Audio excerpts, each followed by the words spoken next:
Greetings, everybody. I'm Dondrek Veldar, and on behalf of the School of Law, University of KwaZulu-Natal, I bid you all welcome to this online colloquium on the topic of the emergence of an African bioethics.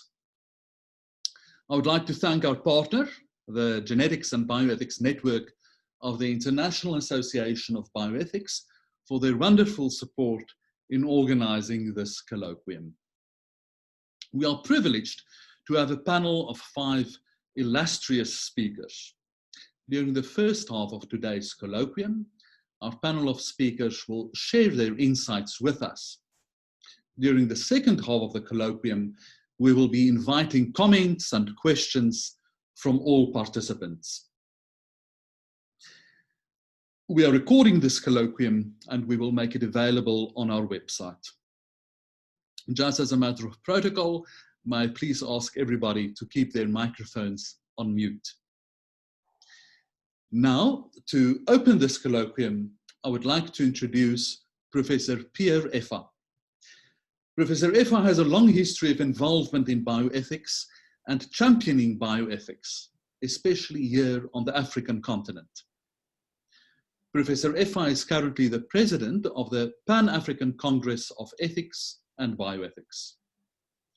Professor Effa, we look forward to your opening address.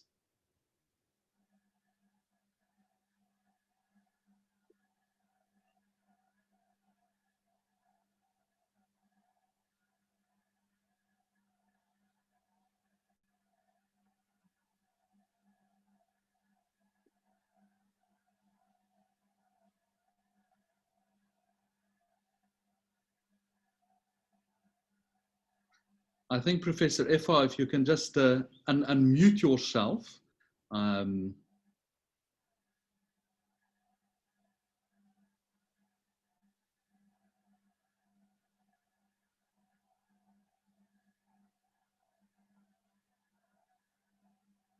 right. Do you hear me? Is it okay? Perfect. Yes, yes, we hear you. Perfect. Thank you very much. I'm very grateful to you, Professor Tada, and your team at the School of Law of the University of KwaZulu-Natal, the organizers of this webinar, for the great honor of inviting me to this seminar to deliver the opening address. The bioethics movement in Africa was born within the framework of the international intercultural dialogue with multidisciplinary contributions of reference among both Westerners and Africans. I hope that that collaboration with an African legal institution, School of Law, starting today, can become a reality. Indeed, at the very beginning of the bioethics movement in Africa, men and women of law played a decisive role alongside doctors, philosophers, anthropologists, historians, theologians, religious and traditional moral authorities, before it was institutionalized by the political powers, in particular the African head of state of the Organization of African Unity and then African Union.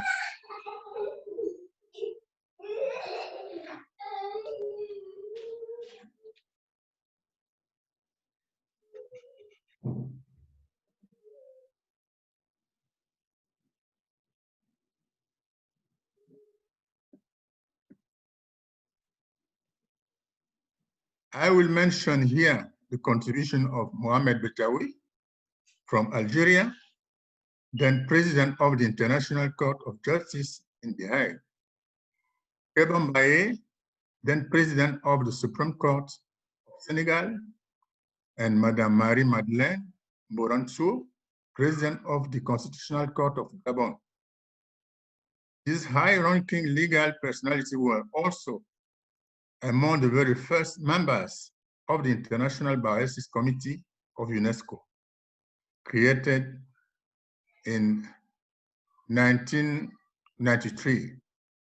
Their contribution will have made it possible to stress the need to create, as a matter of priority, a legal framework and appropriate institutions.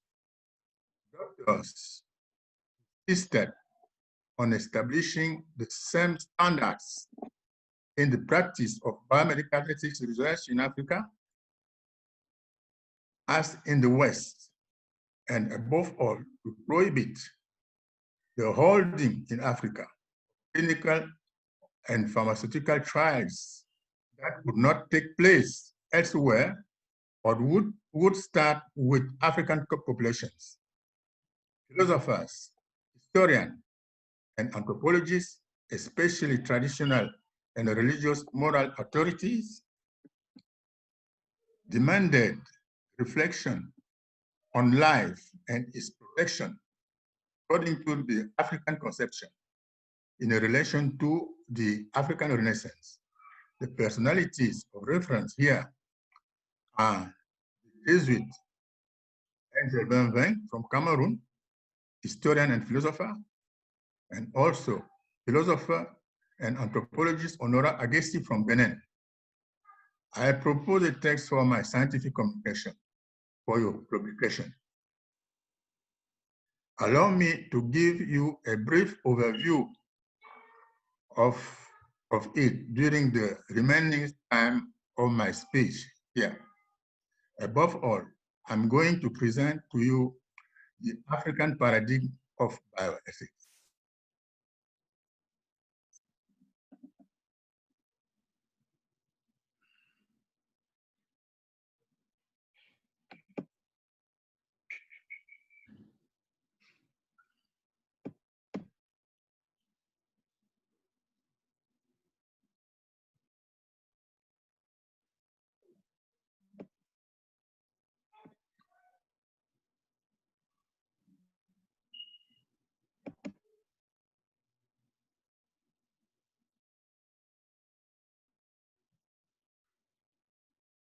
The question, the issue of bioethics in Africa, according to the African paradigm of bioethics, is to answer the question, do you belong to the camp of life or to the camp of death? And according to the African cosmology, in connection with African philosophy and African spirituality, the mission of the African bioethicists is to make sure of the triumph of the forces of life over the forces of death. Thank you very much. Thank you, Professor Effa.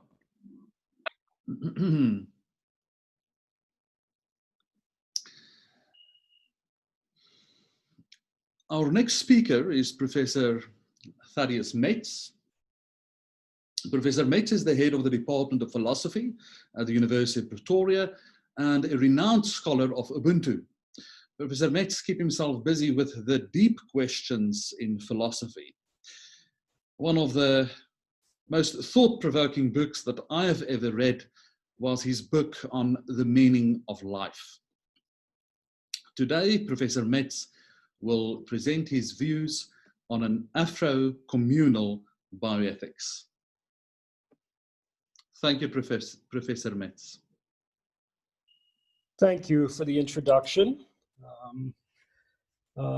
Let me start by saying what's interested me in African bioethics. I think some others are interested in appealing to African values when thinking about medical ethics for reasons of relativism. Some people think African values for African people, Western values for Western people. Other people are interested in African bioethics for reasons of redress. The thought that indigenous sub-Saharan ways of interpreting the world were suppressed, and now it's time for some kind of compensation, and so extra attention. Those are common rationales, but they haven't been my rationales for being interested in an African bioethic. Instead, I've been drawn towards African values when thinking about medical ethics because I think they're plausible. They're attractive and insightful relative to many other moral traditions around the world. And I want to make a short case for that in the next 10 minutes or so. What I'll first do is sketch the way I interpret the African moral tradition. I'll motivate it a bit as both African and plausible as an ethic. And then I'll apply it to 2 or 3 controversies pertaining to genetics. In terms of interpreting the ethic, it's useful to start with what's familiar to many people. In Southern Africa, when we want to sum up African approaches to morality, we often say a person is a person through other persons. And that maxim is very common, and it's an accurate literal translation of many local sayings, but it doesn't mean anything in plain English. You have to already be familiar with African cultures to know what a person is a person through other persons means. And a lot of my work has been a matter of providing a particular interpretation of it that is fairly determinate and specific and would be attractive to a global audience of ethicists and moral philosophers and the like. So here's a very brief sketch of how I interpret this phrase. When we say a person is a person, that much is easy. Implicit in that is a prescription to become a real person, or a genuine person, or a complete person, to develop one's humanness, really. How does one do that? Well, through other persons, and more specifically, through relating with them in harmonious or communal ways. And it's important to be specific about what harmony or communality might amount to. Roughly, for me, they consist of sharing a way of life with others and caring for others' quality of life. So to relate harmoniously with another person is roughly to enjoy a sense of togetherness with her and to participate with her and on a cooperative basis. To think of oneself as a we and to engage in a trusting way. On the one hand, that's to share a way of life. And on the other hand, I think relating harmoniously or communally is well understood as caring for the other, that is doing what's likely to help her, make her life go better, objectively speaking, that is in terms of meeting her needs, doing it for her own sake, and often doing it out of sympathy. I've appealed to this particular conception of harmony or community in my ethic, which roughly says, treat beings with respect insofar as they're capable of being party to relationships of harmony or community. So the thought is that normal adult human beings, the ones participating in this workshop, have a full moral status or a dignity because they can harmonize with others and be harmonized with. So everyone engaged here can roughly cooperate with other people and go out of their way to help others. And so they're the most important beings, morally speaking, from this perspective.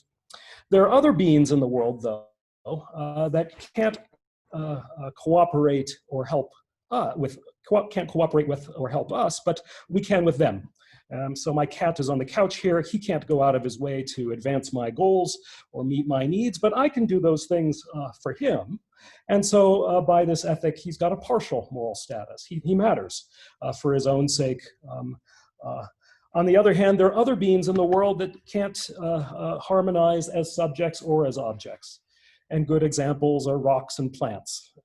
They don't have goals, they don't have a quality of life, they've got no consciousness for all we know, and so they lack a moral standing by this ethic.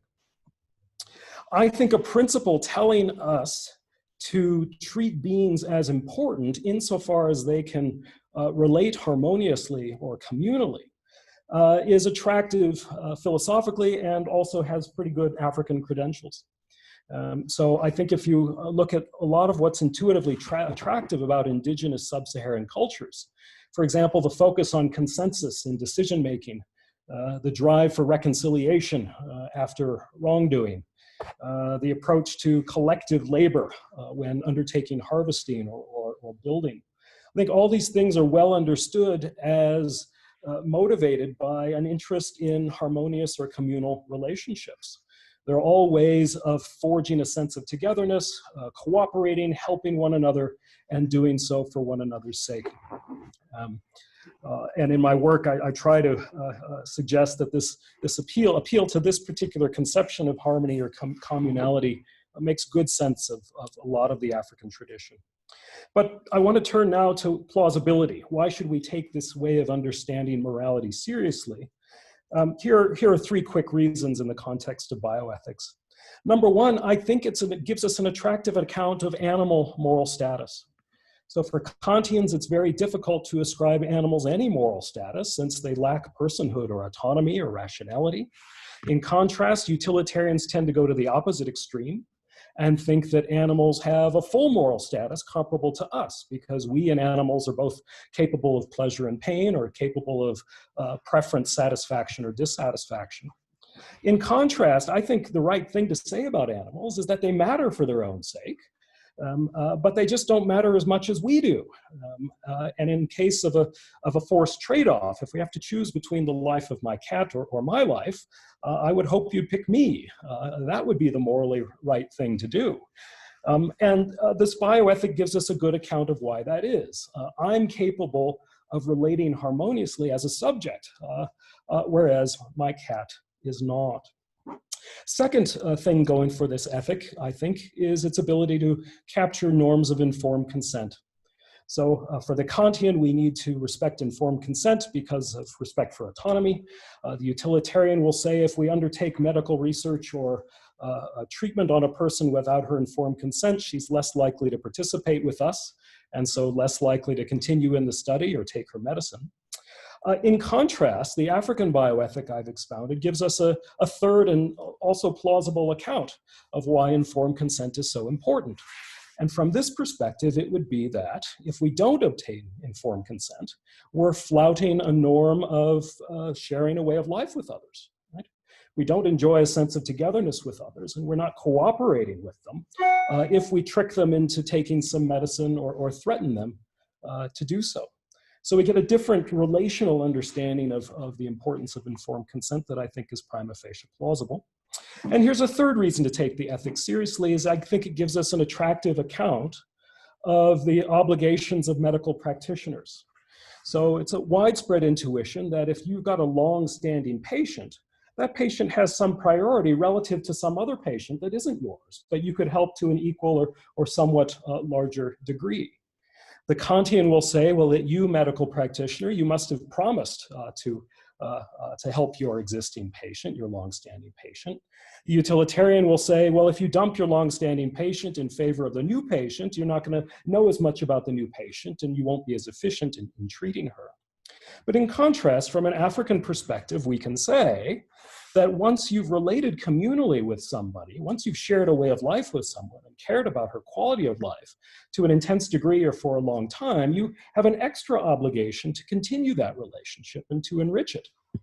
So we often find in the African tradition the maxims of family first or charity begins at home, and I've given you a philosophical reconstruction of that. So I'm hoping you accept the African credentials of this bioethic, and I hope it looks prima facie attractive to you. And now let me apply it to three controversies concerning genetics.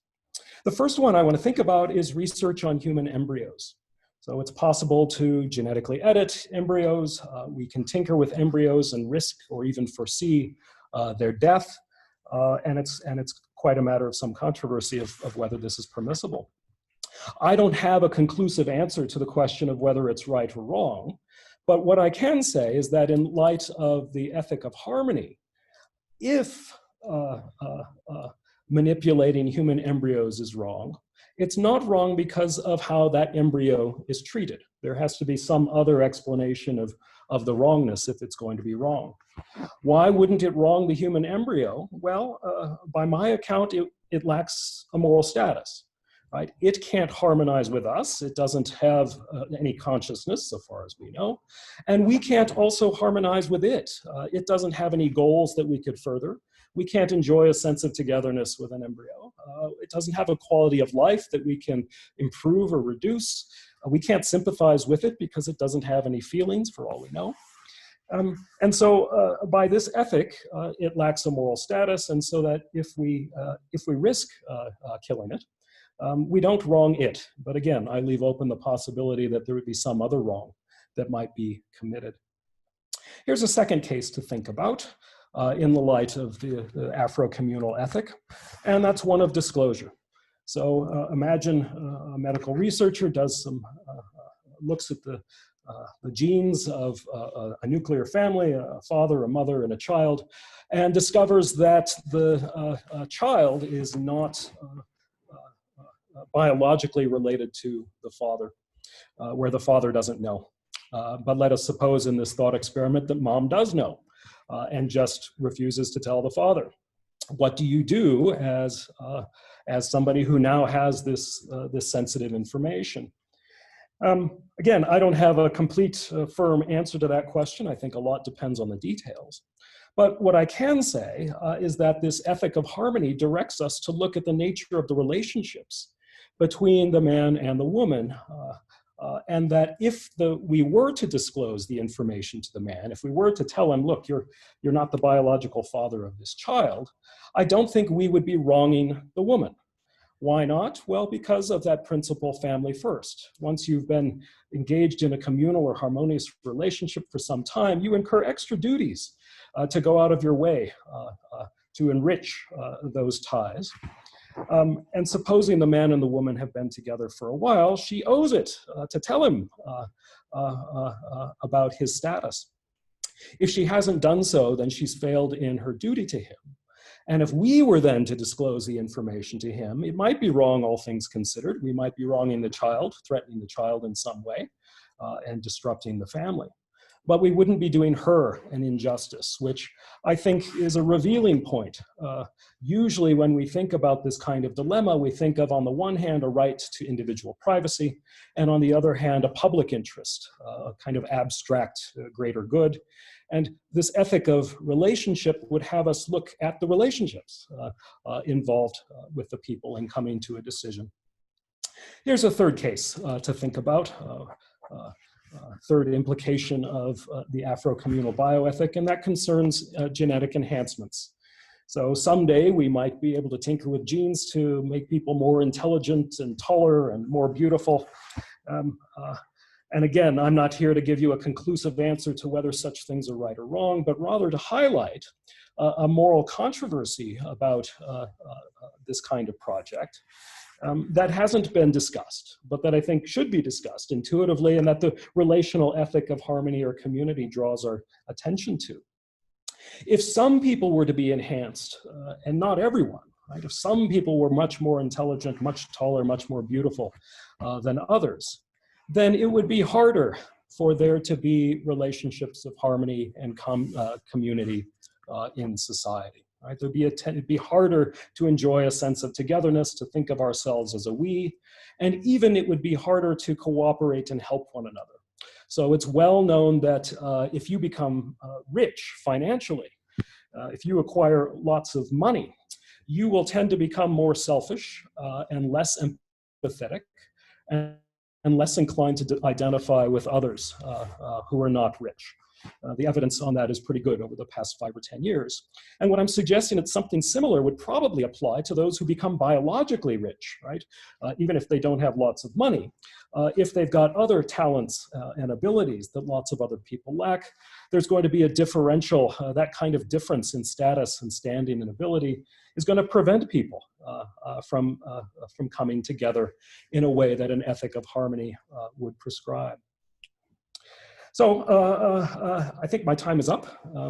I've expounded an African bioethic, and I hope I've made the case in this past 10, 12 minutes that it's worth taking seriously at a philosophical level when it comes to thinking about genetic controversies. Thanks. Thank you, Professor Metz. I must say, a thought-provoking presentation, and I was looking at some of the faces and looking at the reaction while you were speaking, and it was quite interesting and insightful how people smiled at certain of the more controversial aspects or the controversial ethical issues that you have raised, such as genetic enhancement and so forth. Thank you very much. Our next speaker is Dr. Iyoki. Dr. Iyoki is currently a research specialist at Michigan State University. He has a multidisciplinary background in philosophy, international relations, journalism, and teaching. We look forward to his presentation on bio-eco-communitarianism. Dr. Iyoki. Thank you very much for welcoming me. First of all, is it possible to share my screen? Absolutely. Or do I just, okay. Absolutely. So you can just, I trust you know how it works. So you can Yeah.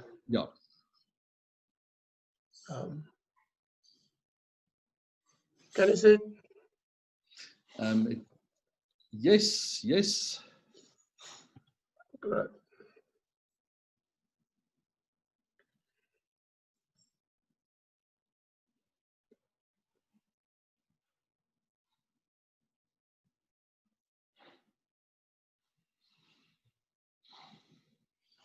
Taking a little while to respond, but okay. Perfect. Okay, good.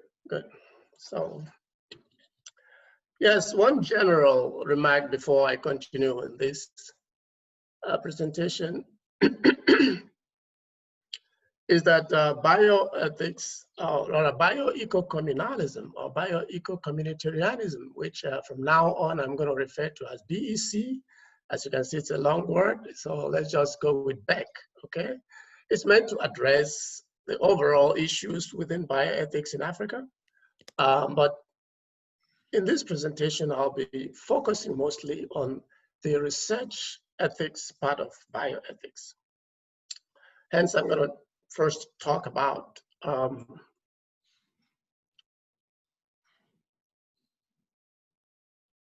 the mission that I am getting to accomplish.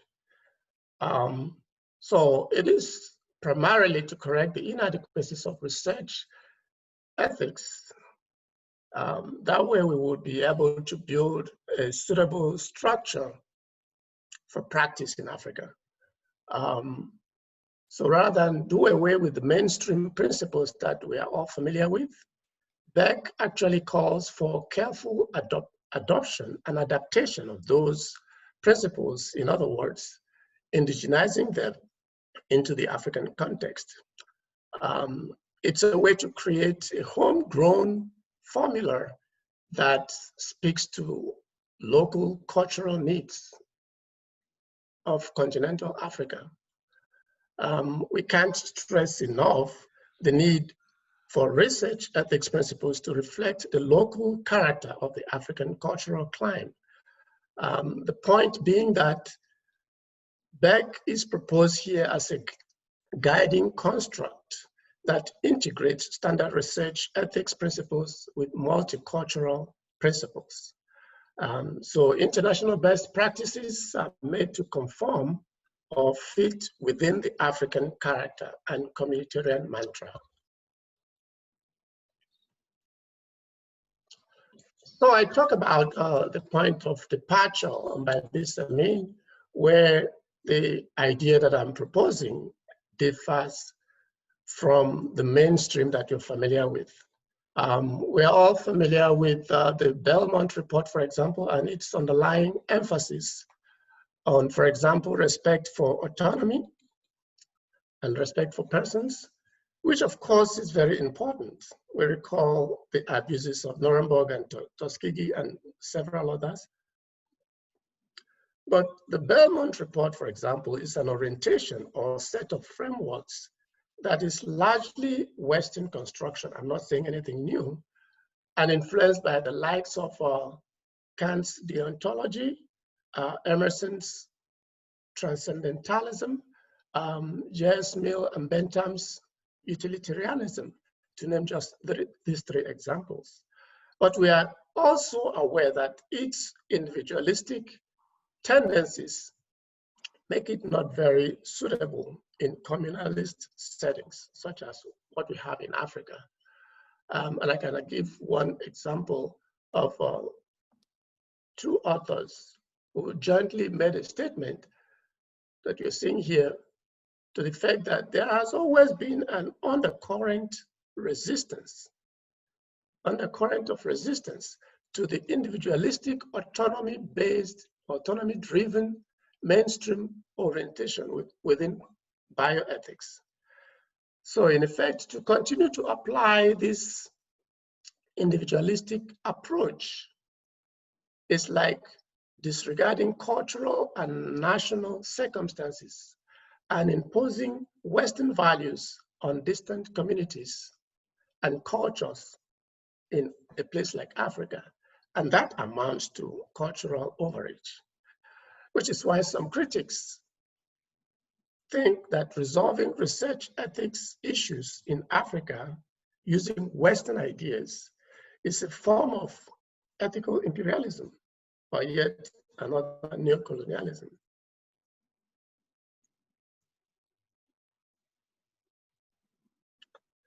So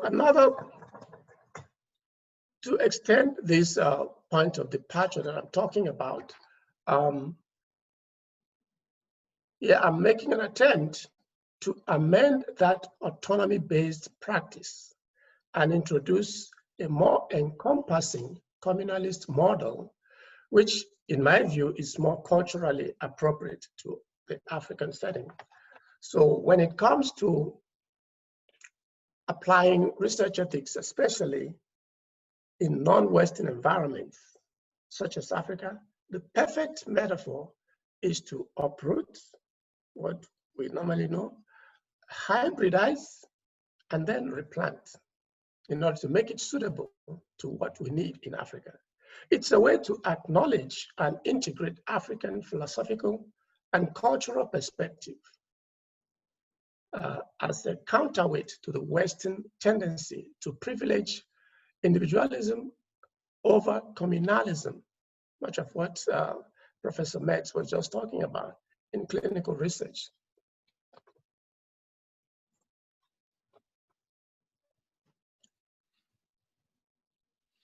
To continue in that line of thinking, this is where Beck comes in.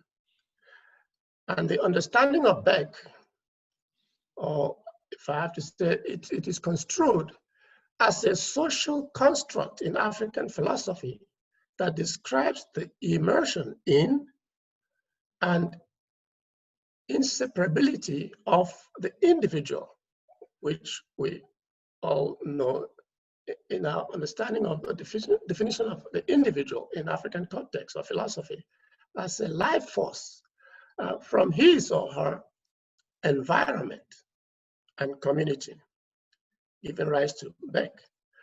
In research ethics, Beck examines the development of jointly constructed understandings of the world that form the basics for shared assumptions about reality. For instance, the notion of human being, again, Professor Metz made reference to this, is very different. The notion of a human being, say, research participant, is one that is intimately embedded within their social group. And this social group can be family, neighborhood, village, and their immediate environment, which includes social, physical, spiritual, all of which are constantly and intricately interacting in a loop. For example, informed consent would take on a different meaning. A researcher might end up getting informed consent, not just from an adult research participant, but from his or her spouse as well. Can also extend to the family, and on. Or at least the researcher should anticipate a possibility of this being the case.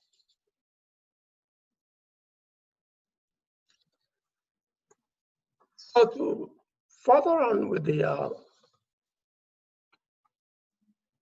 tenet of Beck, I'll have to emphasize that Beck approach recognizes and respects individual autonomy, but also recognizes that research participants in multicultural milieux are embedded in family, kinship, community, and the environment. In essence, Beck recognizes mainstream research ethics principles, which we all know, the four principles: autonomy, beneficence, non-maleficence, and justice. But that notwithstanding, these principles are not an all-purpose set of tools that sufficiently serves the humongous global bioethics enterprise, or in this specific case, research ethics.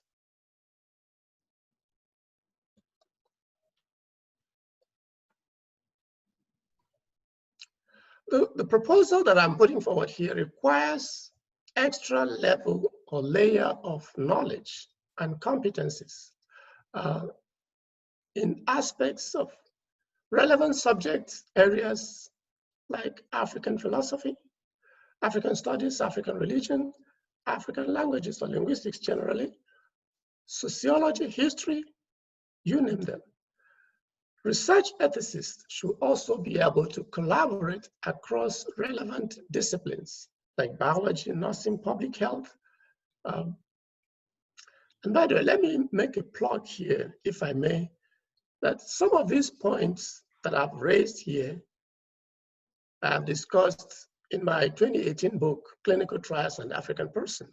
But more importantly, a more expansive book volume with prospective authors from many countries across Africa and other places, tentatively titled From the Ground Up, a field guide for African research ethics, which is yet to be published because we're still working on it, is planned to explore more of the issues in greater details.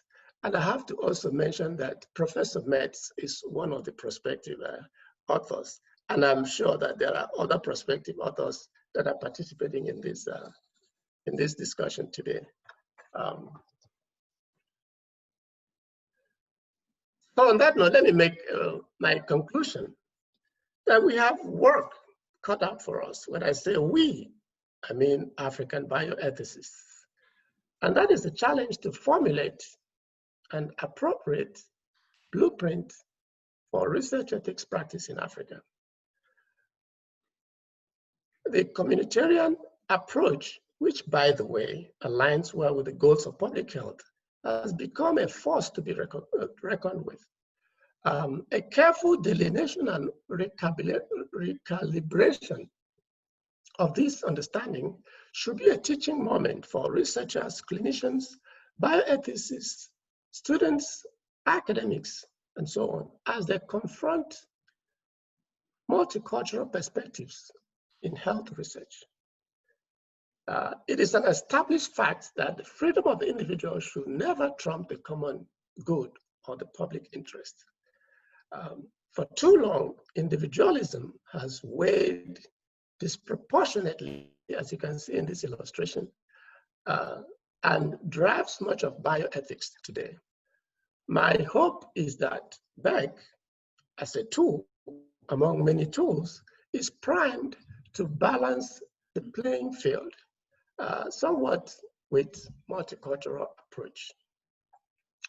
And my parting thought is that while bioethics practice in Africa is generally the same as elsewhere, it must, however, be specifically shaped by the histories, mythologies, motives, beliefs and interests of the people who constitute the African cultural affinity.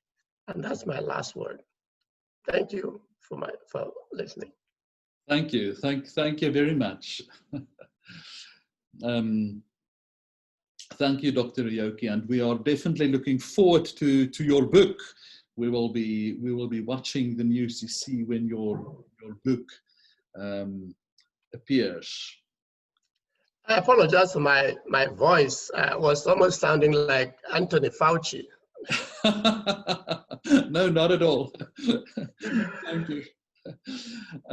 Our next speaker is Professor Ogundren. Professor Ogundren hails from Benin and currently works at the University of Liverpool in the United Kingdom.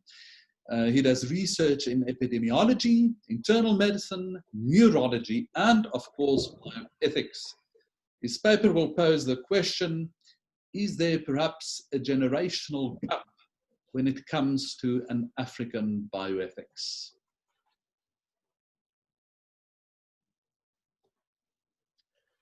Unmute. Yeah, perhaps. Okay, I will mute now. Can you hear me? Yes. Yes. Okay, Yes. great. Yeah, thanks so much for the introduction. And thanks for having me on this forum. I think I would like to share my screen as well, so that let me just do that quickly.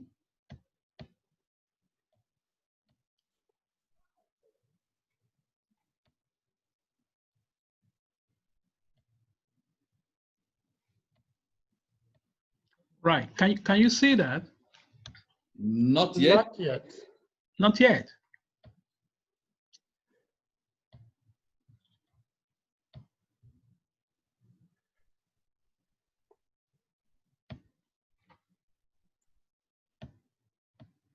Is it okay now? There it's starting. Yes, It's there coming we up. go. Yep. Is it okay?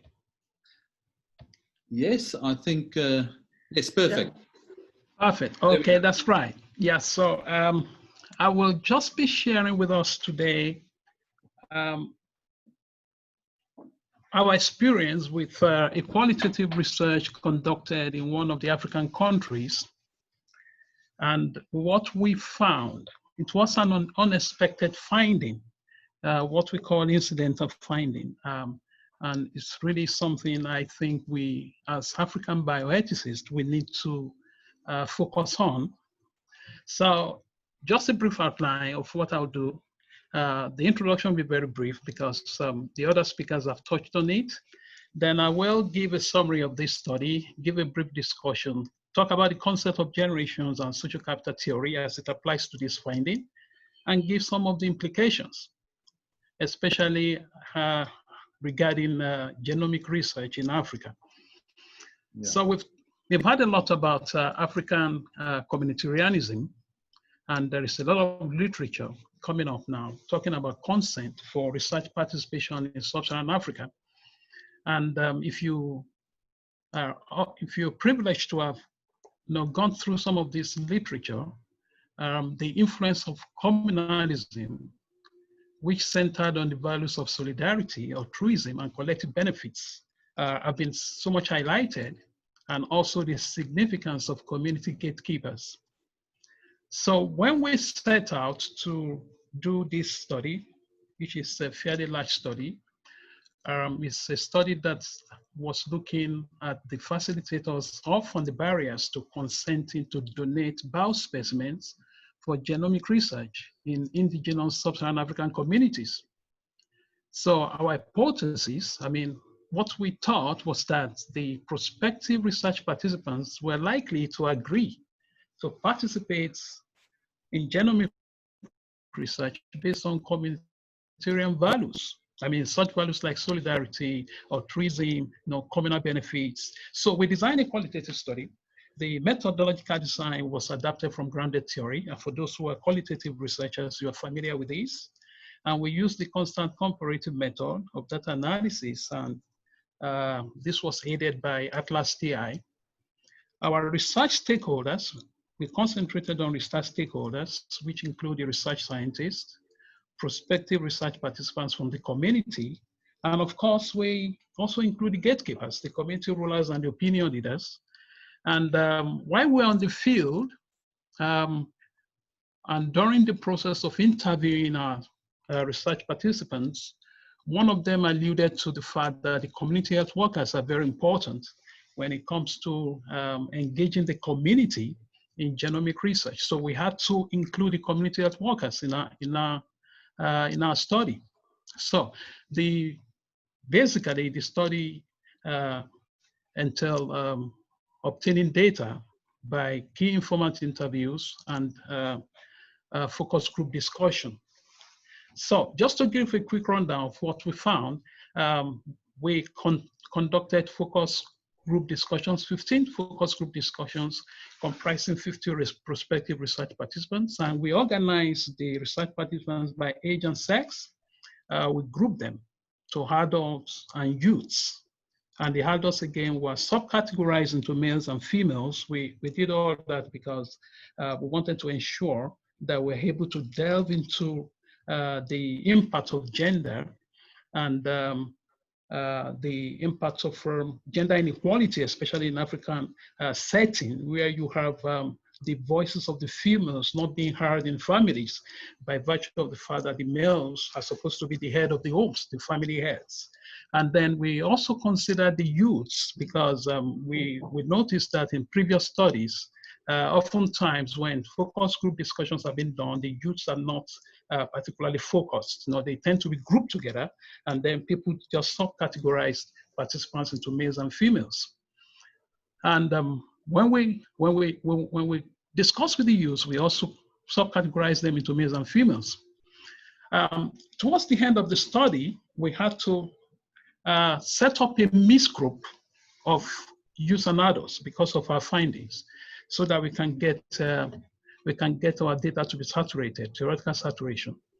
At the end of that study, we discovered that there was clear division between the adults and the youths regarding the decision to participate in genomic research. The adults based their values, of course, on the traditional African communalism. Their emphasis is on communal benefits. So, for instance, you can see from this table there, the first narrative from one of the adults is that the benefits is to the whole community, and that is important. Not so much to the individual. Emphasis must be on the community. But if you look through the narratives of the youths, their focus is on what is in it for me, more of what will I benefit.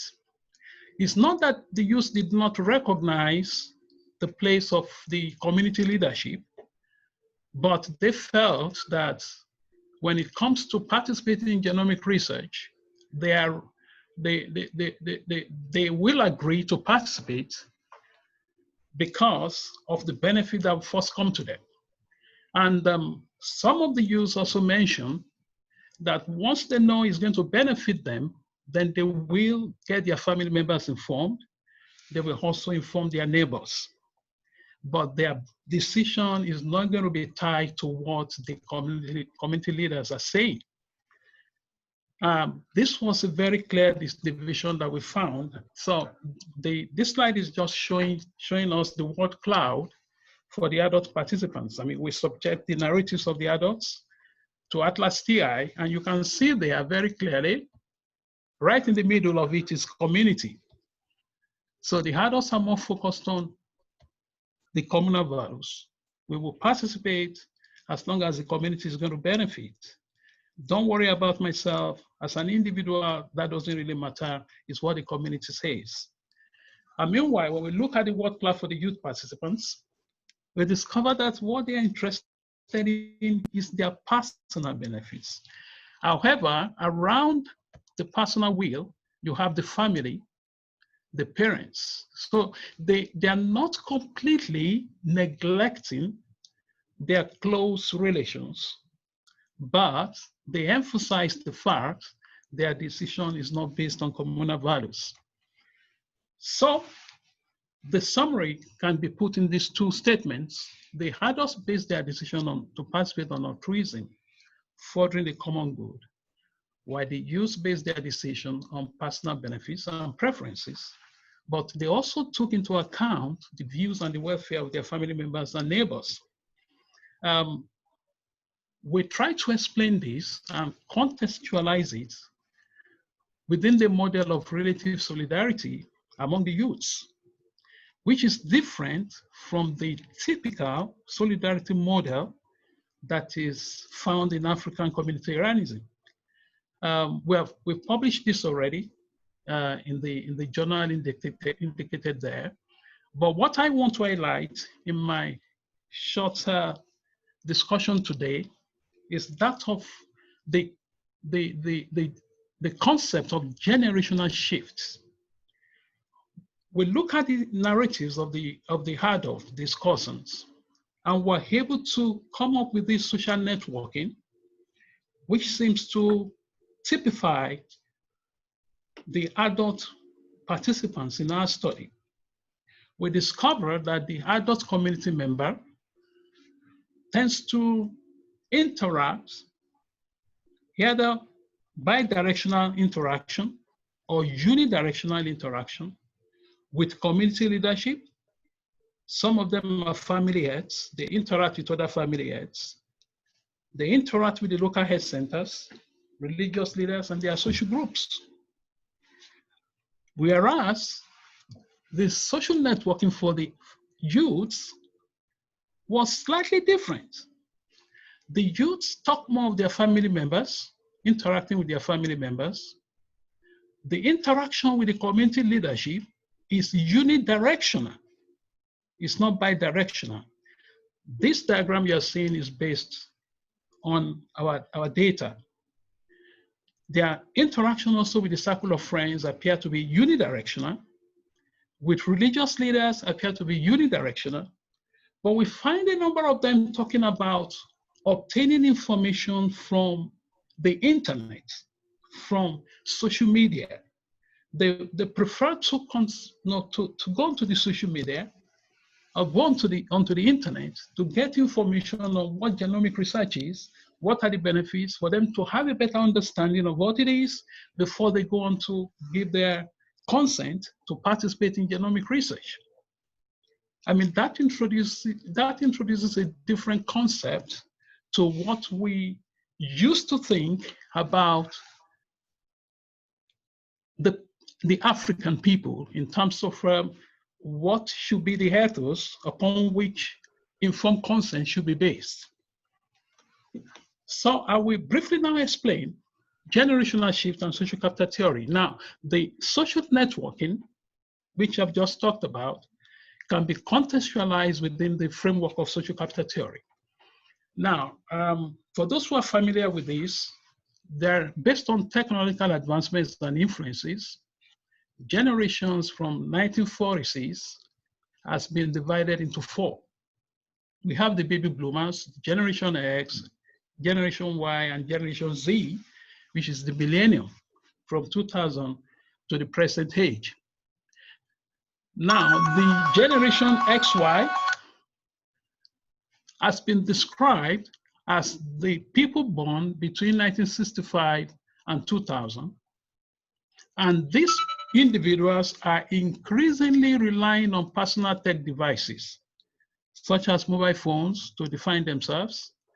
They create social circles apart from their families, and that is changing the way they communicate with parents and friends. These generations are more connected than ever. They are more independent. This has been extensively documented. And interestingly, the study done by Ephraim within the African continent, children and youths aged between 13 and 30 years constitute Africa's heaviest users of social media. And that age group is the group for the youths, and they are the ones which are showing what we found during our study.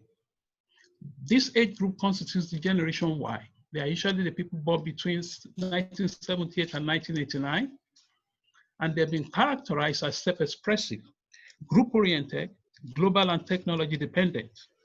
Now we we think that we have generational differences based on our data.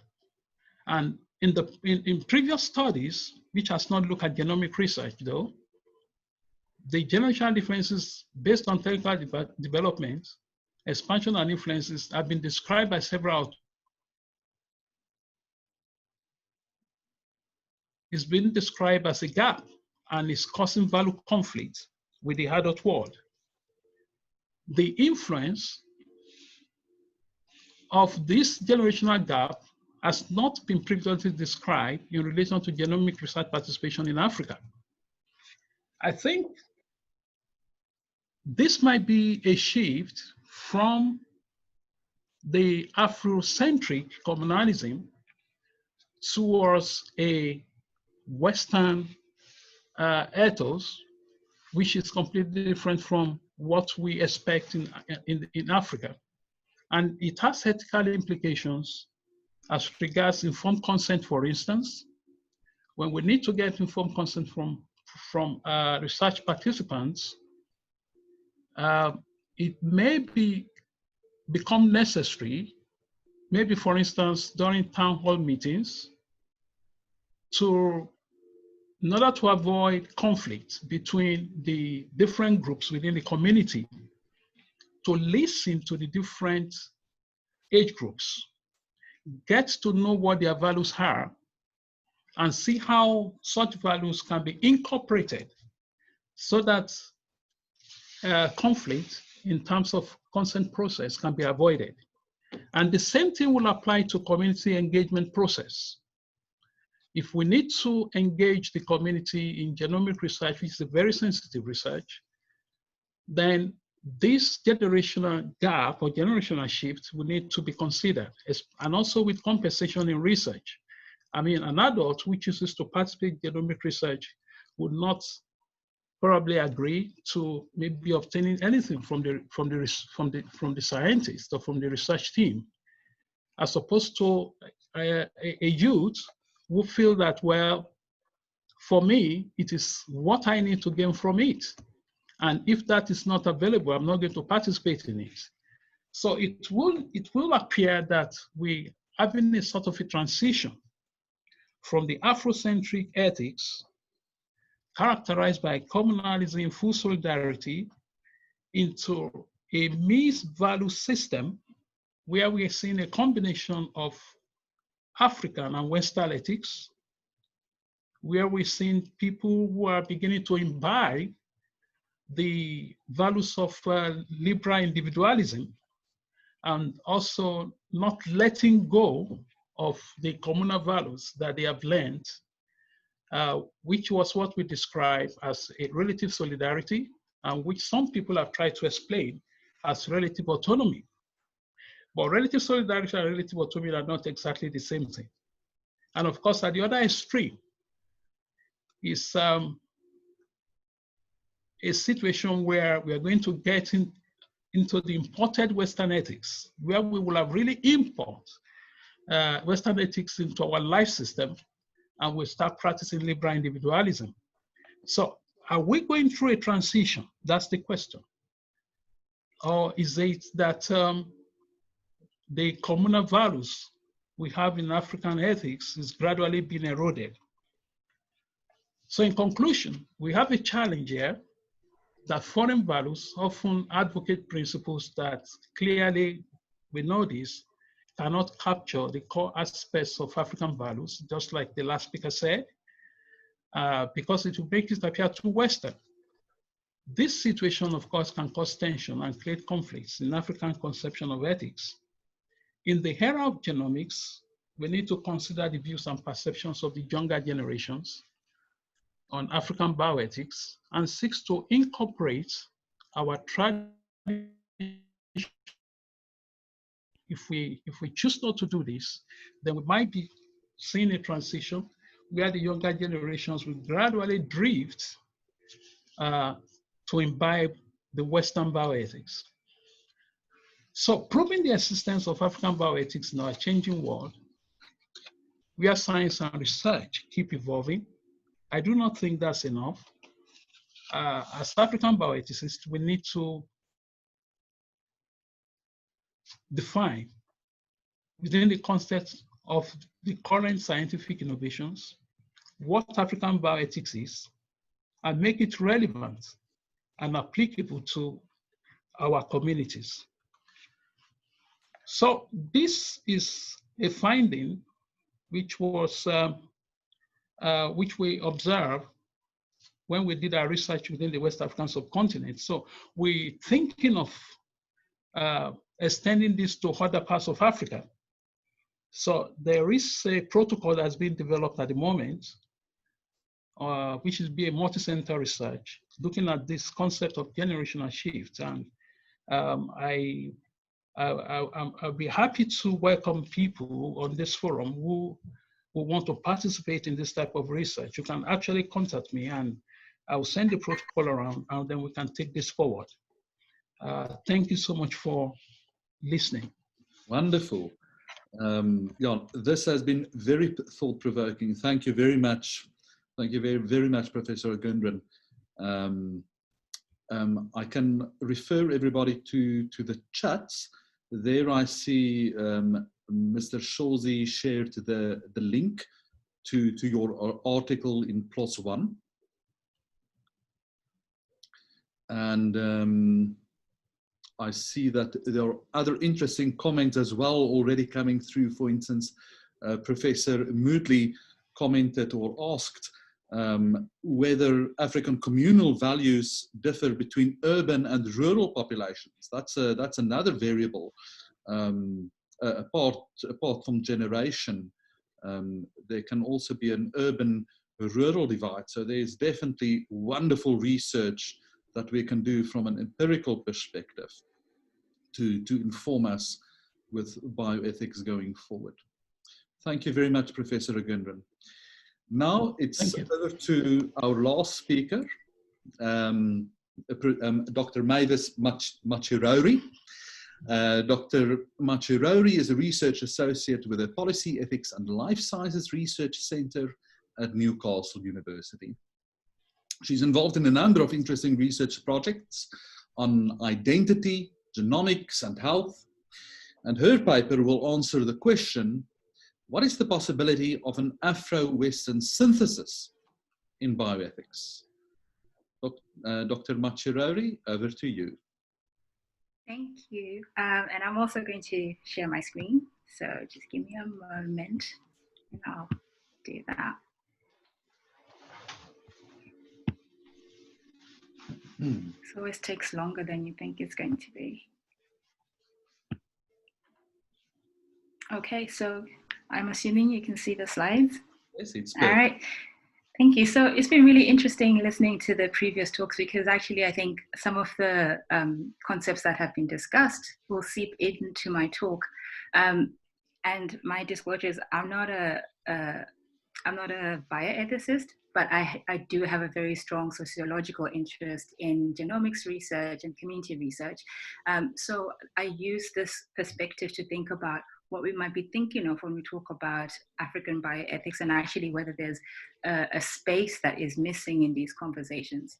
So my idea is to trouble some of these assumptions and critique some of the ways that we can start to think about African bioethics, or what I would call a way to bridge these divides, something that has been termed an Afro-Western synthesis. So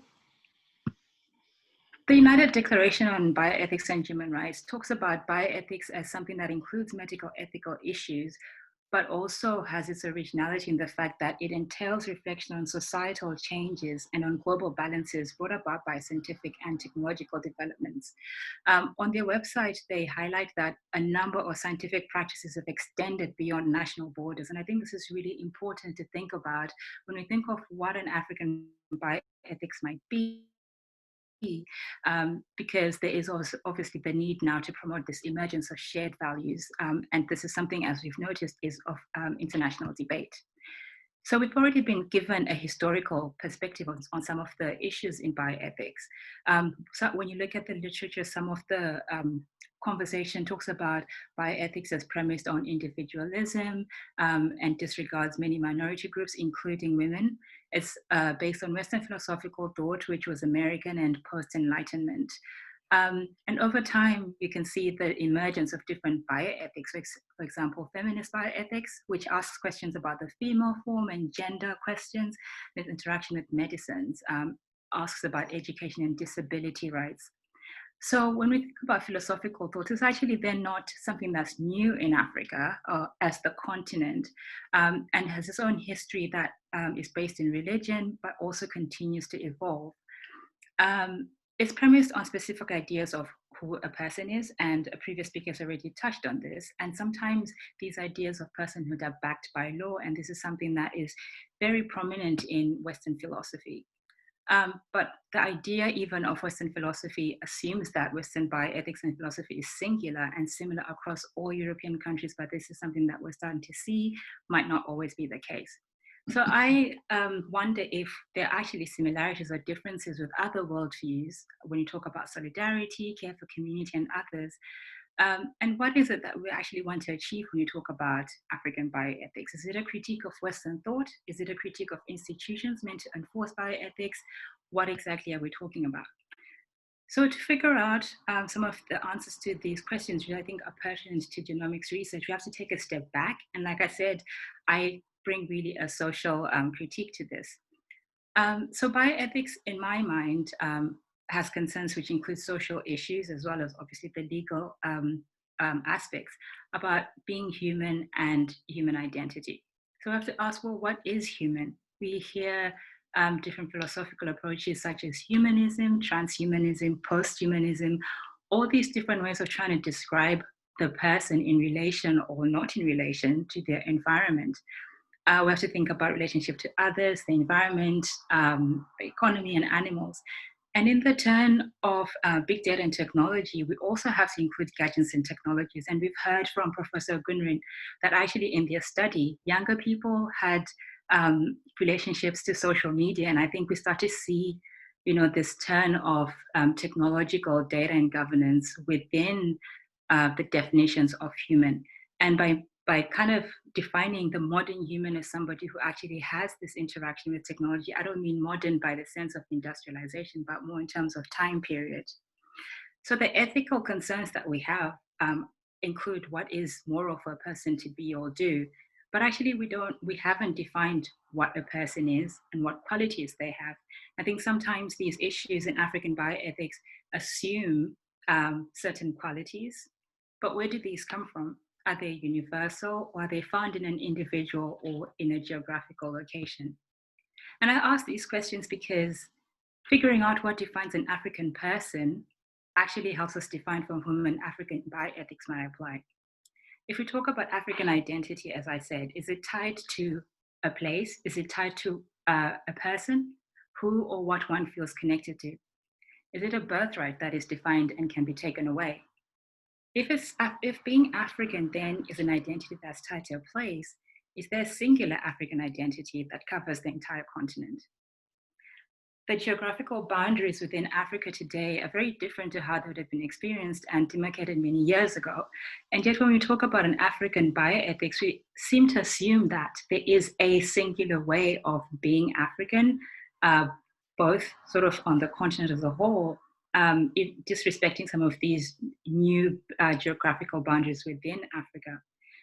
And considering that the talk about morality and ethics also includes religious overviews, and looking at the many religions that exist on the continent, can all of these be subsumed into a singular philosophy to guide an African bioethic? We've heard of different philosophers already sort of feeding into this.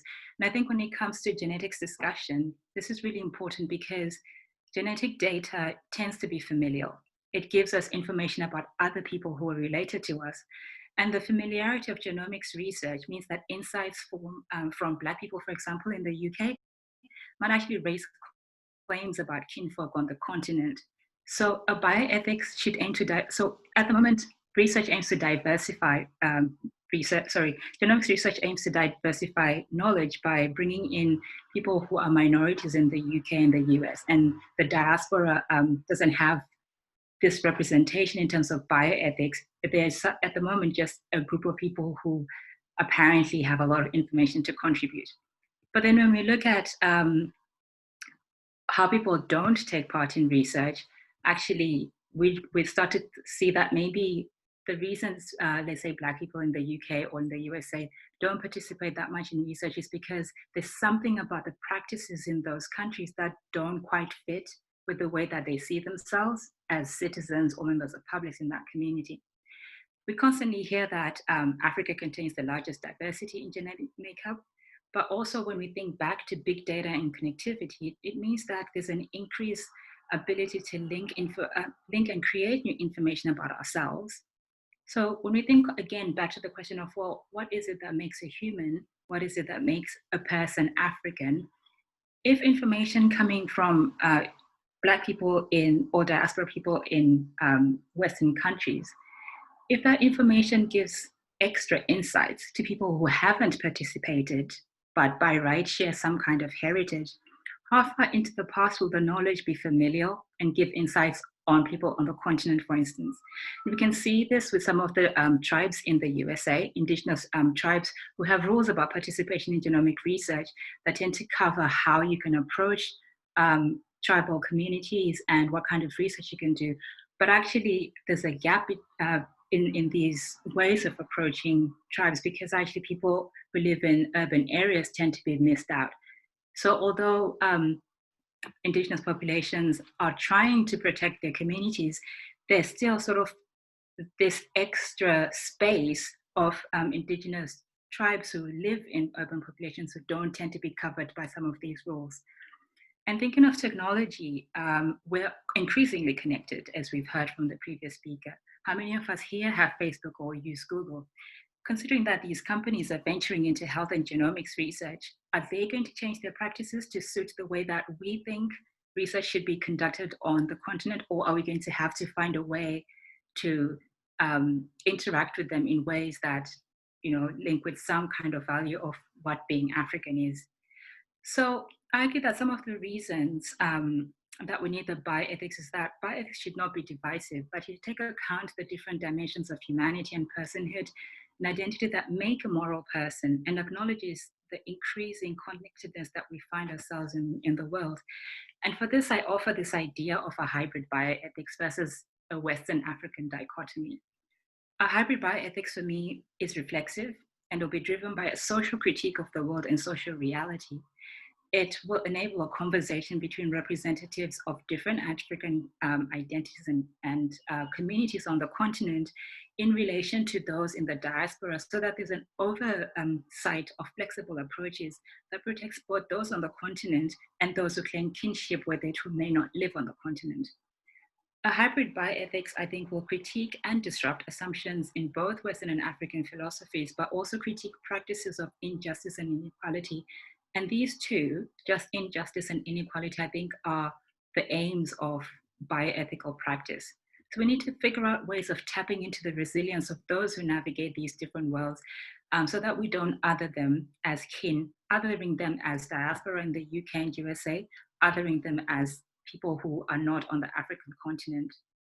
And finally, bioethics is not binary. So if we can understand that an African identity is something that is evolving and emergent, then the bioethics that I think we need to be thinking about will also help us to figure out the moral ways in which people navigate these different spaces, and we actually then start to shift from only a Western or only an African bioethics into more of a third space that isn't just African or just Western, but actually taps into the resilience that people have when they've navigated these spaces.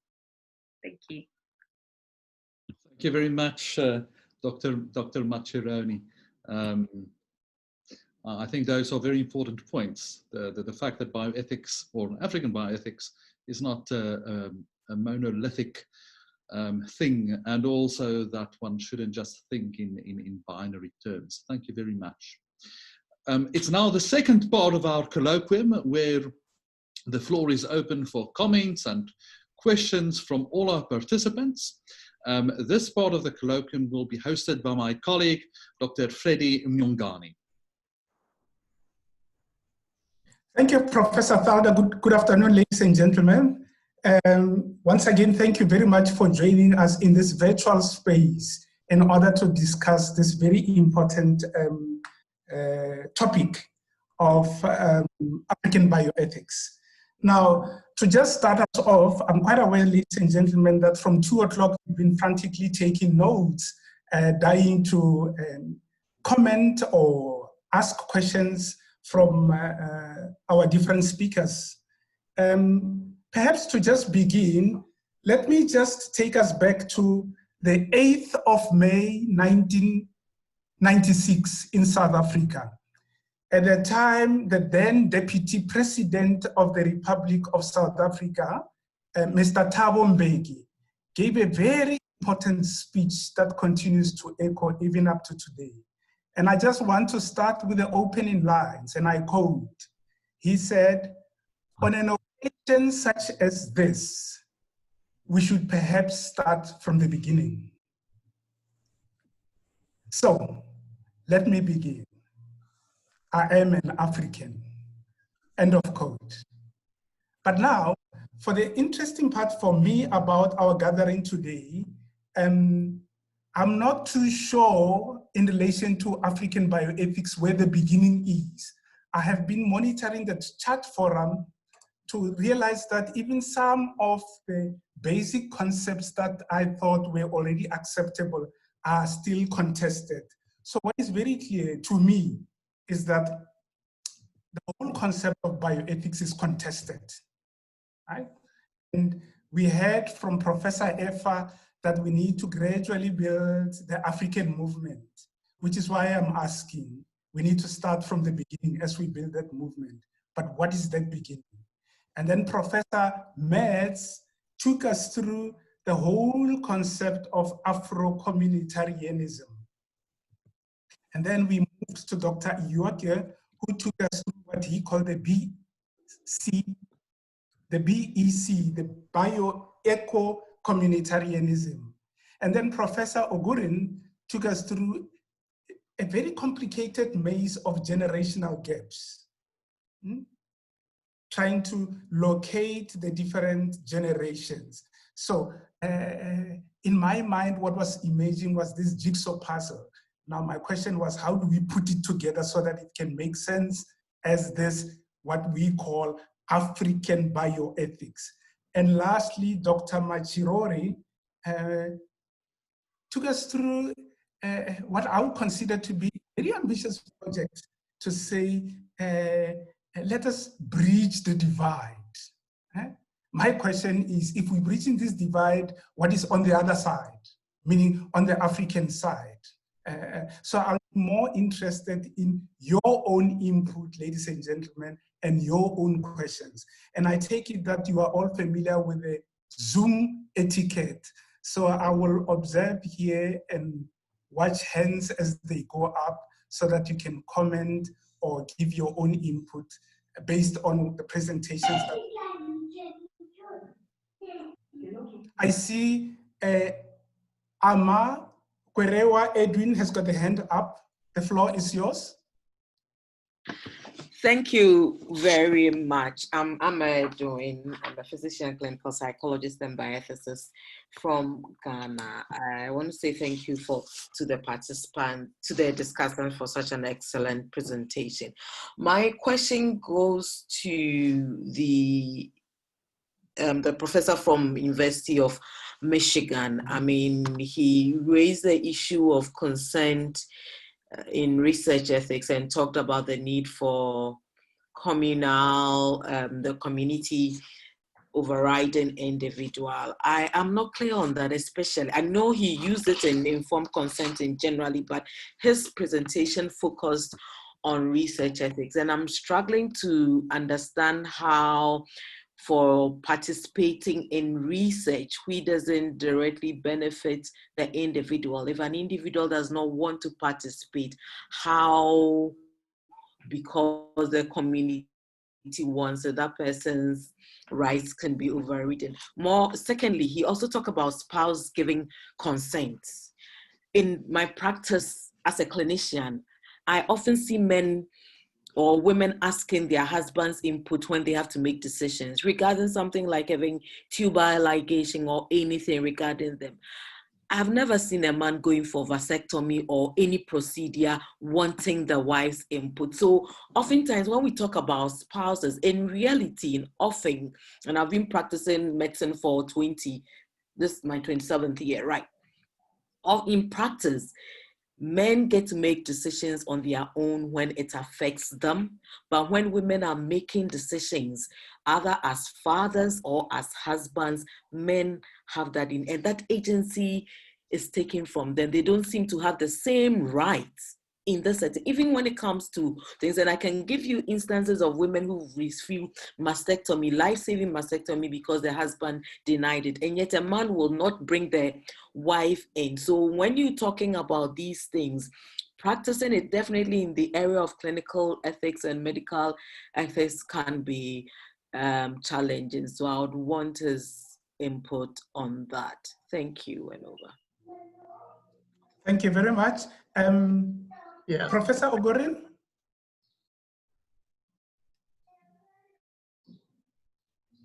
You are muted. You are muted. Oh, no, we can hear you. No, you are muted, Prof. Yeah, I was just saying that that question is meant for Dr. Yoke. Yes. Yeah, but let me just make one or two comments so that he can now round up. I think the observation made by the speaker is quite right. And that's one of the things we find amongst our people in most African communities. The man is the head of the home. So the man doesn't believe that the wife should have a say as regards things that concern him, but things that concern the family must be discussed with the man. In our research, that's one of the things we found out. In fact, we asked the women and they told us that the man is the head of the home. That's one. The number two, the children belongs to the man. Those were some of the narratives we got from them. So anything that has to do with the family, with the children, the man must know about it. That's one. Then two, the issue of community decision. I mean, when you, what some people have referred to as community consent, is something that as African bioethics we need to really address. I mean, how do you factor community consent into research? I mean, in the context of research ethics, because individual consent is so important. I mean, when you take informed consent, our focus is on individual consent, but where do we place community consent? So over to you, Dr. Ioke. Yeah, thank you very much. Yes, I don't anticipate that this is going to be an easy issue to address. Actually, Professor Metz made a number of assertions and indicated that we are not here to provide answers to all the questions. But this is a very outstanding one. And I use that as an example. Of course, I'm not surprised that it came up as one of the first questions that need clarification.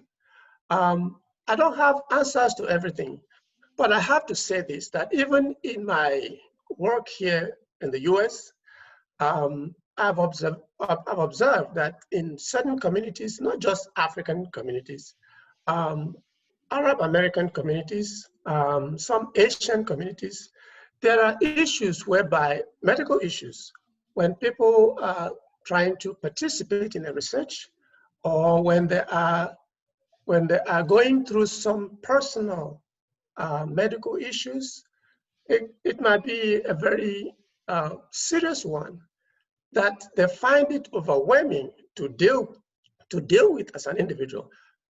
By the way, I know that there is this understanding that the subjugation of women in our societies, in every society, by the way, Western, African, everywhere, there's this joke that I know everyone is familiar with, that the man is the head of the family, but the women are the neck, right? But the idea of subjugating, the idea that men always subjugate women under their headship is real.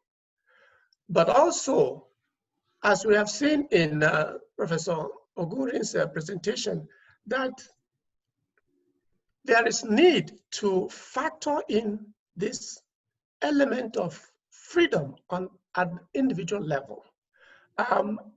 I know that there are cases where even the men, when they are maybe at the point of going for a very serious medical procedure, it is not like taking permission from their wives, but like discussing it and trying to, brainstorm and get some ideas on how to understand it better, because whatever happens to them happens to their family.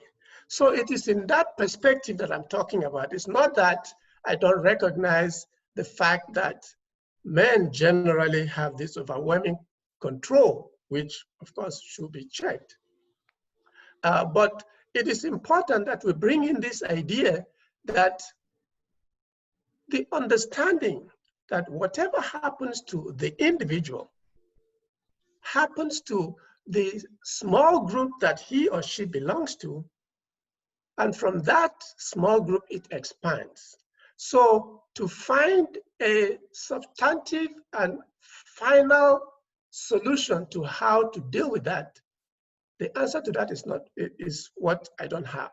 But it is there that if really we want to find some solutions, or rather to project the understanding that we have of our communal or communitarian worldview about our way of life, we also have to bring this into research ethics.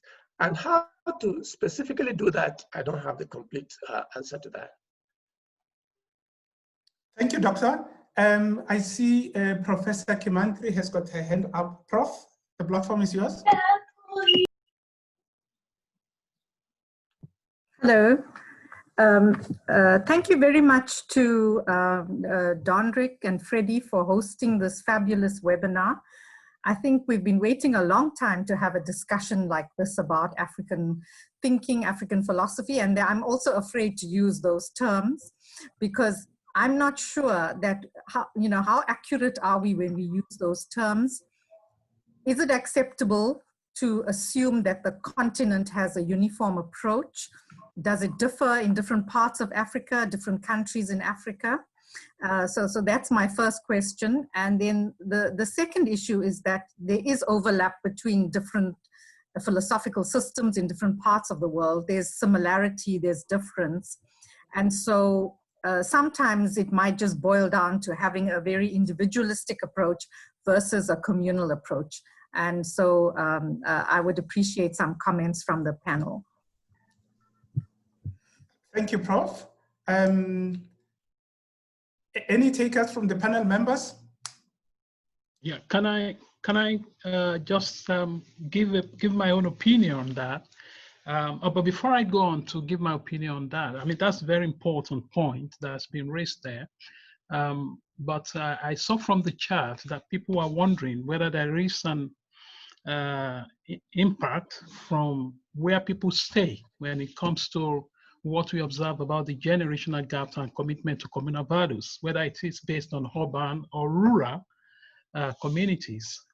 When we did our study, we actually involve all the participants from both rural and urban, and we didn't find any clear division based on that.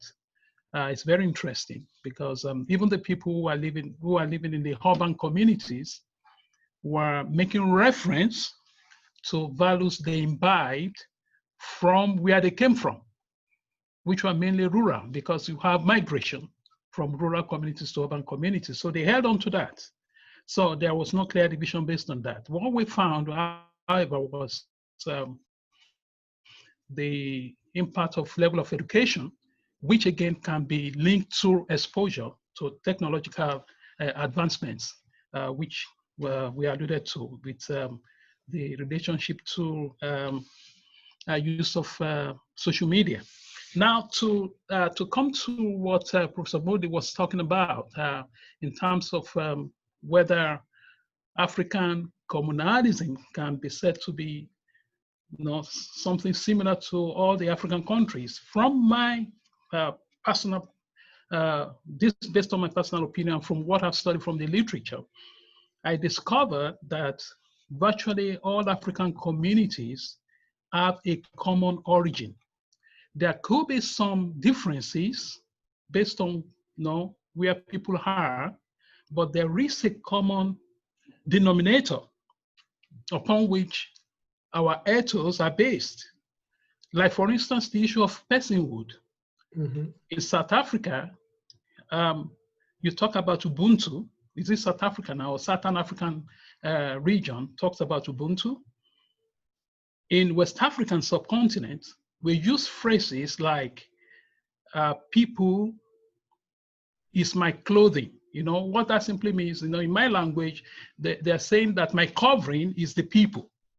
And what that simply means is that without people around me, I'm nobody. Okay? People is my covering. So we all have this common denominator upon which our ethical philosophies are based in Africa, wherever from whatever angle you look at it. So I have the belief that we have, for our African bioethical practices, we have a common template. There might be some slight differences here and there based on people's experiences. I do not know what other people think. So based on that, we can actually say there is African bioethics as distinct from other parts of the world. Thank you. Let me quickly add to that, if I may. I teach African philosophy every now and again here in my university. And I started by using this book. I don't know if you can see this. Yeah. As contributions from across Africa. And for some reason, I don't know why I kept it by the side, as if I knew I was going to show it to everyone. It talks about African philosophy, and that's what the question that people have been asking for ages, especially in the Western world. Is there anything like African philosophy? You talk about African philosophy. Who talks about African philosophy? We don't hear, well, all that we hear is Socrates, Plato. And is there any African philosopher? And then you would go from there to African bioethics. By the way, like all of us know, bioethics generally is a very young field. And it actually is just between maybe 40, 45 years. It started in the late or early 70s, and it's still evolving. How much more African bioethics? So, and that actually says a lot about the importance of, our gathering today, which is highly epitomized by Bumi's presentation. You see what technology is doing to us. You see what Westernization is doing to us. I mean, all these are necessary things that happen in life. When we say influence of Western culture or not, it is a fact of life. Cultures clash, but it is up to us to see how we can sustain our culture and not allow it to be overwhelmed by, features of other cultures. And that is what I see as the very most important part of our gathering here, the emergence of African bioethics. It is about time, because we've been talking about it individually here and there, literature, people writing and doing research and all that. It is about time that we do it. And I'm really, really grateful that we have started doing it. On the other points that Bumi talked about, in terms of, is there a common perspective to the notion of personhood? It is in Africa. Yes, the example that he gave in West Africa, you can translate that into any language in West Africa. You can translate that in any language in Southern Africa, Eastern Africa, and even Northern Africa, even as some efforts are being made to divide us up between south of the Sahara and north of the Sahara, and others being merged to Middle East and all that. But if you read the literature, for which we don't have time to refer all the necessary materials to, there is something that connects all Africans to the perspective and understanding of personhood. And there is a bunch of literature to prove that. I'll stop at that. Thank you so much. Ilana Leroux has been patiently waiting. The platform is yours. Thank you so much. I first of all want to say thank you to all the panelists for a very interesting discussion. I have a very general question really, and I guess it comes down to, as we've mentioned, where is the beginning? African philosophy, a topic that falls under the umbrella of the project of decolonization.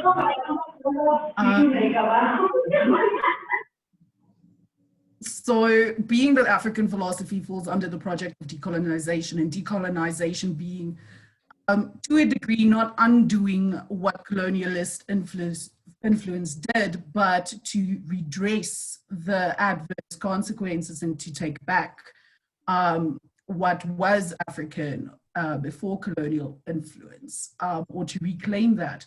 If that is where we move, or the starting point for decolonization, my question then is, when we have instances like one of the previous questions pointed out, where in some instances men or the man in the household makes the familial decisions, but he is not required to necessarily to go back to or to do the same. My question then is, if we can go back in decolonization being the umbrella under which this question is posed, that those heteropatriarchal influences have been considered colonial influences. How far do we go back? Do we now respect that traditional framework, asking these questions, saying that in certain instances men are superior? Or do we go back to prior to the colonial influence when we ask practical questions in the medical setting? Thank you, Ilana. The question is just directed to the panelists, right? So I think I'm going to add a little bit of a comment. Thank you. Thanks, Ilana, for the question, because as a woman, I sit there and listen to these ideas of what family is and the man being the head of the household. And I must say, part of it makes me wonder why we continue this discourse.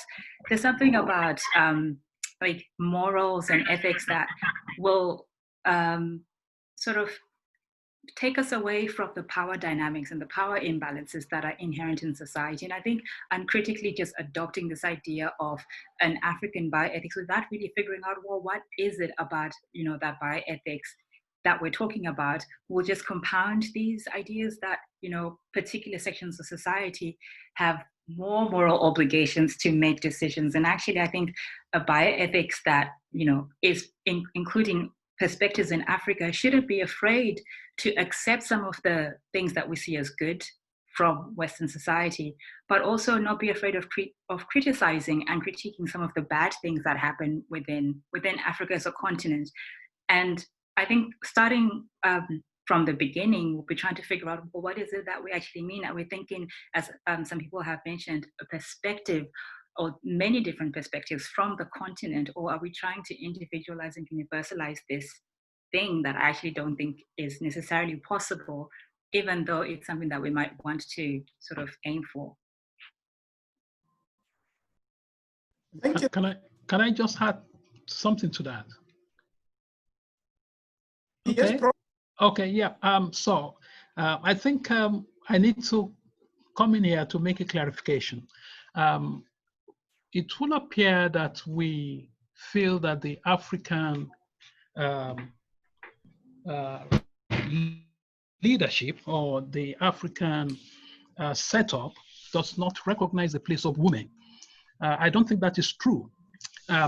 So again, from qualitative research, I've had to do some ethnographic research in the past, and living as a participant in the midst of indigenous communities, I come to realize that the African system is set up in a way that even though the women are made to respect the men as family heads, they also have someone within the community that they call the head of women. Okay, in the West African community setting, or in my language, they call it Yalode. Yalode means the woman that represents the woman outside. I mean, I'm just trying to simplify that. So this person who is the head of women sits in the community of elders to speak for the women. She holds meeting with the women in the community. They express their views, their opinions, and this woman will sit with the kings, the rulers, to tell them that this is the view of women in this community. So women are not really subjugated. So we shouldn't have that conception that the African setup does not recognize the place of women. I do not think it's true. So although I agree with what the last speaker said, I mean, there are certain things we might find in our way of life as Africans that we feel, well, this is probably not right, we need to modify it. That's fine, that's great. Then we get into the hybrid, but we need to know exactly what the African philosophy is, just like Dr. Yoki said, how we can incorporate the details of it into African bioethics, and then we can take that forward. So women are well recognized. So it's just for us to know what is the communal practices, what are the things being practiced in our communities. We have market women, they have their leaders. The leader of the market women sits in the committee of elders. So when you need to take informed consent, for instance, I mean, that's one of the things we found in my research. You need to take informed consent. You not only talk to the community gatekeepers, which we are all familiar with. We have the people we call the subsidiary gatekeepers. Those are the leaders of women, leaders of market women, leaders of Okada riders. The Okada riders are the bicycle riders. In Kenya, they call them some other names. Okay, you need to meet all these people, talk to them. So we have leaders of other groups within the community that play key roles now in research ethics, and we cannot neglect them. Very, very important. I'm sorry for being so audacious to maybe continue on my question, because based on the answers here, I think I just want to, if I may, ask whether then we consider decolonizing ethics or bioethics in Africa by Africans, throwing or Africanizing Western principles, because that's kind of what it's sounding like then. Or are we actually decolonizing and reclaiming African values and starting anew from scratch? That's what it comes down to, or my question, I think. Because either we are decolonizing and we are removing colonial influence, or we are adapting within a Westocentric epistemological framework. So I think that's what my question comes down to. Which way do we move? I think it's a bit more abstract question, but obviously it has practical influence, but or it has practical application. But I think, which way do we move? I think my question comes down to if we have to decolonize, are we decolonizing within an accepted Western framework still? Yeah, if I can quickly respond, I use the metaphor uproot, hybridize, and replant in my presentation. And I think that also was echoed by Dr. Machirori when she was talking about, how can we bring these two things together? How can we seize some of the good things in the standard research ethics principles that we are familiar with, and then make them relevant, indigenize them, because we have our own ways of life. We can't just, bring in Western culture, which is obvious that it doesn't quite fit well with African ways of life. Even though some of us here are still questioning, do we really have something that is specific to Africa? Definitely we have. And if it will help in any way, I'm going to supply Dr. Tada with tons of literature so that he can share with people who still have that doubt. It is just because it hasn't been publicized enough. We are not familiar with that. So we see some good stuff. In Belmont report, for example, it is very important to respect individuals, but then we also have our own ways of life. How can we bring these two together and make it work for us? That is the point. And I think I made that. Thank you, Doctor. And point made and point accepted. We've got 3 more hands, or now 2. Colleagues, may I suggest that those 2 or those 3 be the last ones so that we can begin to round off our discussion, because it's now 10 to 4. Rosemary Musasengwa, the platform is yours.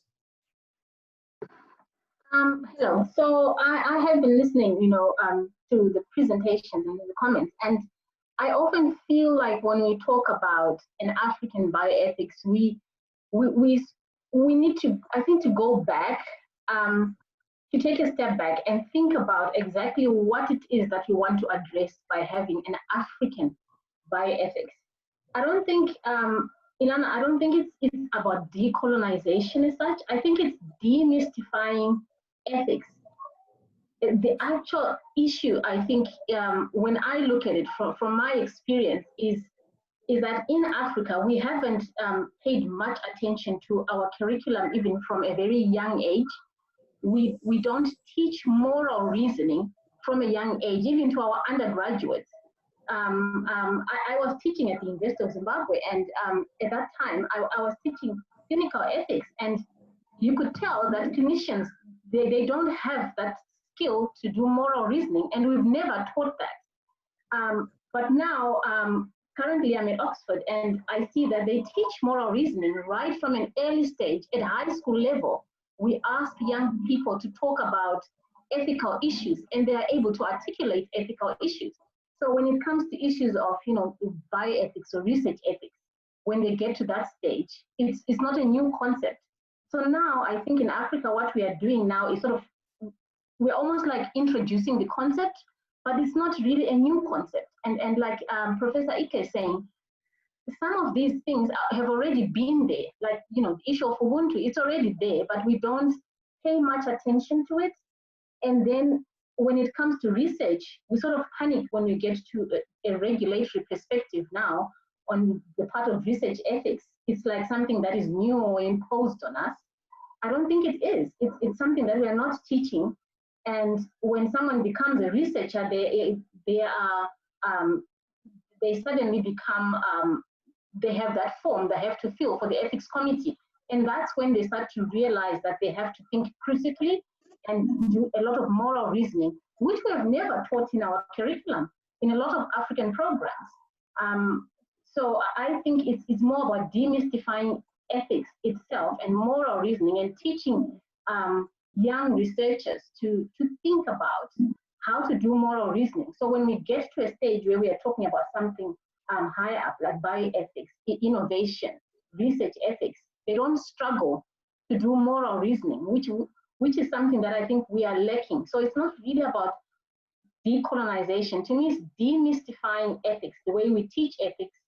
From which level? From a very young level, to teach people to do moral reasoning. So now when we come to, that's why we keep seeing the questions in the chat that are saying, even in India, we have these issues. Even in other parts of, even in Europe, I mean, here in the UK, we still have issues of consent and other things. They are still there. And the way we deal with things is different because of the history. And people feel like the Belmont report is a Western report, and we should not be following their principles. We should be coming up with our own principles. But it's not necessarily true, like Ike is saying, a lot of good things are there. And we need to think critically of where we are coming from and how to fix it going forward. Thanks, that's what I was itching to say. Thank you so much. That was just an input. I see Professor Talda is laughing. Thank you. Darrell Mesa, the platform is yours. Yeah, thank you very much. It's been a wonderful colloquium. Thank you very much. I had a couple of comments. One is from our experience in Asian bioethics. I'm the secretary of the Asian Bioethics Association. We started this association in 1995.